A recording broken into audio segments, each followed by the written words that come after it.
I'm Debbie and I'm the paediatric diabetes dietitian. Diabetes is a condition that will stay with the person for the whole of their life. It's important that they learn how to manage this condition on a day-to-day basis. So today we're at our FRED workshop. FRED stands for Food, Relationships, Exercise and Diabetes. Every member of our multidisciplinary team is involved in the workshop, including our psychologist and all of our nurses. This is a workshop that we're running to give you some more information, some more knowledge, and hopefully to allow you to do more at home with your management of diabetes. Parents and children worry when they're first diagnosed about how they'll manage at home. So the workshop is structured and broken up into hour-long segments. We separate the parents and the children for some of it. That allows the parents to have some time with our psychologist, and they will be talking about how they're actually living with diabetes and how that's impacting on their day-to-day life. Whilst the children are with me learning about food and healthy eating, and then we swap over. I'm going to go around the group, get you to just introduce yourself, who the child or young person is in your family that has diabetes, and tell us a little bit about the journey so far. And the other thing I want you to do is tell me something that you're hoping to get out of today, or something that you really would like to be covered, and I'm going to make a bit of a list to make sure we can address as many of those issues as possible. First time he went to school with it, he pricked his finger how many times? 25 times in one day.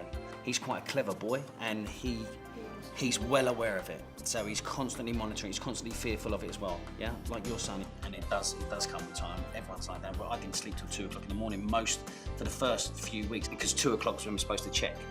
So I checked at 2, and then I could go to sleep.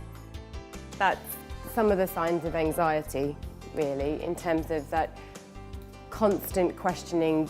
You know, Alex is spending a lot of time thinking out exact details of things, and that sense of perfectionism and having to get it exactly right, and that idea that he can get it perfect, because you just can't. I'm sure you guys who've been doing this for years will tell the group quite easily that it's not an exact science. Families and young people need a lot of support at the time of initial diagnosis, because obviously there can be a really big shock involved and lots of different emotions, which can create conflict within family relationships.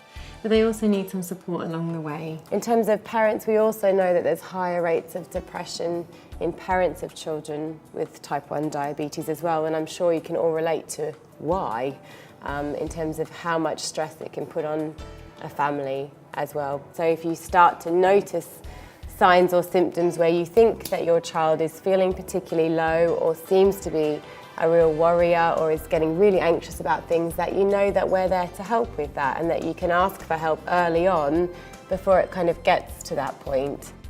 Someone with diabetes will need to give insulin every time they have something to eat.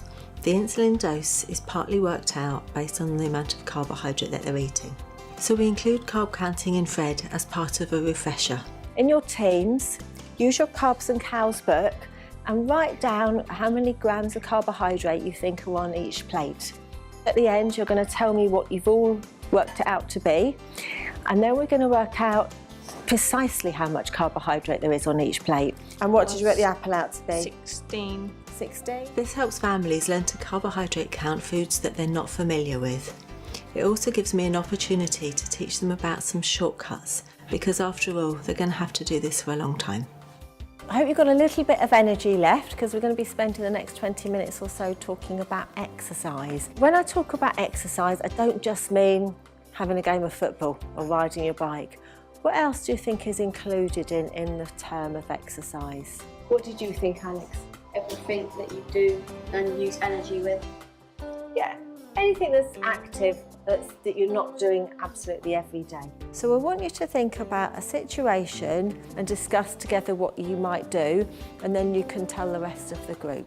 So the idea then, the risk with exercise is that the blood glucose might go low, either during it or after it. So the plan is lots of checking, extra carbohydrate without insulin, or less insulin.